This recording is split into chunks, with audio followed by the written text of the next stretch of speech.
과학을 보다. 북한은 어떻게 실질적인 핵무기 보유국이 됐을까? 핵무기는 말 그대로 게임 체인저의 느낌이 듭니다. 사실 경제력 면에서 보면 북한은 정말 보잘것없는 나라인데 단지 핵무기를 보유하고 있다는 사실 하나만으로 미국도 함부로 하지 못한다는 생각이 듭니다. 북한은 어떻게 실질적인 핵무기 보유국이 됐나요? 북한이 핵 개발을 시작한 최초 이유라고 할까? 그 원래 동기는 북한의 김씨 왕조 빼고는 아무도 알 수가 없습니다. 그래도 추정을 해보자면 근래 일은 아니고 1945년 일본의 히로시마와 나가사키에 원자폭탄이 투하된 직후에 김일성이 마음먹은 것으로 봐야겠죠. 특히 한국전쟁 때 참전한 미국이 자신들의 뜻대로 전시사항이 흘러가지 않는다면 언제라도 핵무기를 다시 발사할까봐 무서웠겠죠. 나중에 밝혀진 사실이지만 실제 메가더 장군은 핵무기 폭격을 주장하기도 했습니다. 사실 핵을 제외한 재래식 무기를 따지면 비교가 되지 않을 정도로 우리나라가 북한보다 위에 있습니다. 최종적으로 군비는 경제력을 비례하는데 남한의 GDP가 북한의 60배쯤 되니까요. 또 인구수 역시 2배고요. 그래서 북한이 체제와 정권을 유지하려면 다른 방법이 없습니다. 비대칭 무기라고도 부르는데 기존 무기를 압도할 수 있는 핵폭탄을 절대 포기할 수 없고 또 미국과 거래할 수 있는 유일한 수단인 거죠. 소위 상호 확증 파괴 개념을 완성하려 한 겁니다. 쉽게 말해서 수틀리면 너 죽고 나 죽자 이거죠. 북한이 핵 개발을 본격화한 건 1962년부터입니다. 가구 공장으로 위정한 핵 연구단지를 평안부터 용변이라는 지역에 조성했고 김일성 대학과 김책공대의 핵 관련 학과를 창설해 독자적인 핵 개발 인원을 양성하기 시작했습니다. 하지만 기반 기술이 부족한 상태에서 관련된 연구는 지지부진하면서 별다른 성과를 내지 못했습니다. 이때까지 북한은 드러내놓고 의심하는 국가 역시 없었습니다. 오히려 우리나라 박정희 대통령이 핵폭탄을 개발하려 한다고 감시의 눈길을 보냈죠.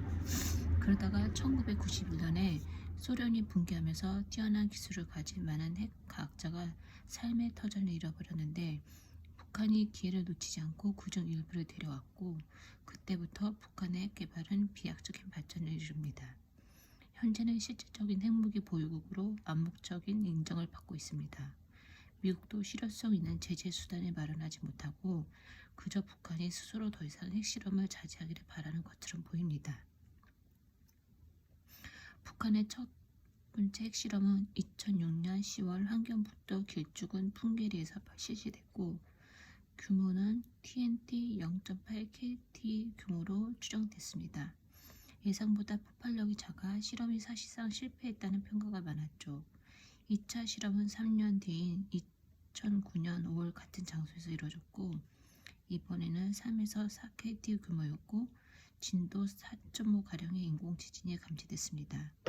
기폭 과정이 정상적으로 이루어지고 1차보다 폭발 규모가 훨씬 커서 일성 수준 이상의 핵무기 제조 능력을 증명했다고 평가할 수밖에 없었죠. 이후에도 2013년, 2016년 1월과 9월, 2017년에 순차적으로 핵실험을 총 6차까지 이뤄갔고 폭발 규모를 100에서 300KT 규모까지 키웠습니다. 북한은 수소폭탄 실험까지 성공했다고 주장하고 있습니다. 전문가들은 만약 북한이 7차 핵실험까지 감행한다면 이번에는 핵무기 소형화된 전투 핵단도 성능 실험을 연쇄적으로 할 거라고 예상하고 있습니다.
음.